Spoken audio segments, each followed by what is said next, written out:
How can we help you today? Well, I wanted to make a comment on sexual addiction and pornography. I'm a recovering addict, and I use the term addict because I believe it's an addiction, not just a bad behavior. Yeah.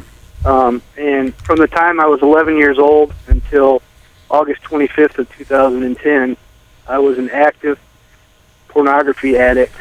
Hid it from everybody, even my wife of 17 years, until that day when she discovered all my internet activity and everything that I'd been doing.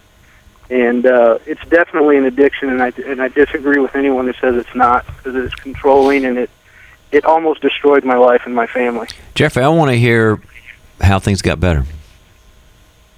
Well, my wife, I've been in recovery since August 25th. I went in that day when she discovered the problem. I sought help immediately because she sat me down and said, "I love you, but you're going to listen to all these emails that you've sent out to all these people, all the graphic details." And she read back to me over 100 emails I'd sent out. Wow. Some of them I couldn't even recall. You were sending them to women? Yes. Yeah, and getting... Boy, there's kind of different things. My hat's off to your wife there, buddy. Oh, yes. Mm-hmm. She didn't sort of like fall apart like the victim and all that. She kind of said, this is going to be tough and love, and I'm going to stick with you and walk through this bad stuff with you. I mean, and you guys kind of both stuck through this. This is really good, Jeffrey. Well, don't get me wrong, she was mad. Oh, yeah. I didn't think she was hearts and flowers, buddy.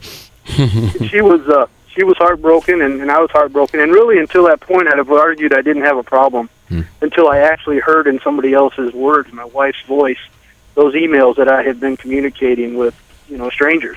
Wow. The graphic details. And I believe God delivered me from that addiction almost instantaneously that day. I've not suffered. I've had a few little setbacks, but not like I was, and the open communication with my wife has been the key. What do you do to maintain your sobriety or your integrity and credibility? What do you do?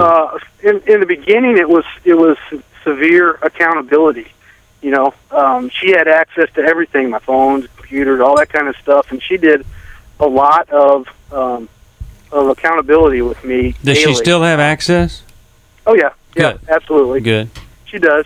Everybody ought to have that. She used to tell me when she was going to check things, and she does it randomly now. And I ask her to because I want to stay accountable. Okay, and what else? Well, I entered the Celebrate Recovery program, and that was really a help for me at getting into a 12-step program to start building a foundation and good habits to be able to hold myself accountable and peeling back that onion to find out why.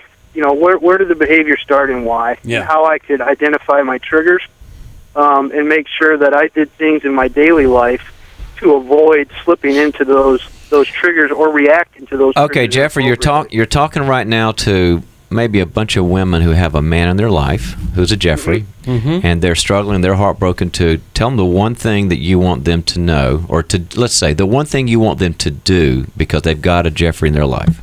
Floor is yours. The biggest thing for me was it was about me and my selfishness, not anything to do with my wife. And it's not their fault. And for a woman to put blame on herself because her husband or boyfriend is suffering from this is unfair to them. We're doing enough damage on our own to the relationship that they shouldn't do that to themselves. Well, Jeffrey, I really appreciate that phone call. I hope that's encouragement for somebody to get some help, or a woman to make a bold move. It's important, when you say it isn't about them at all.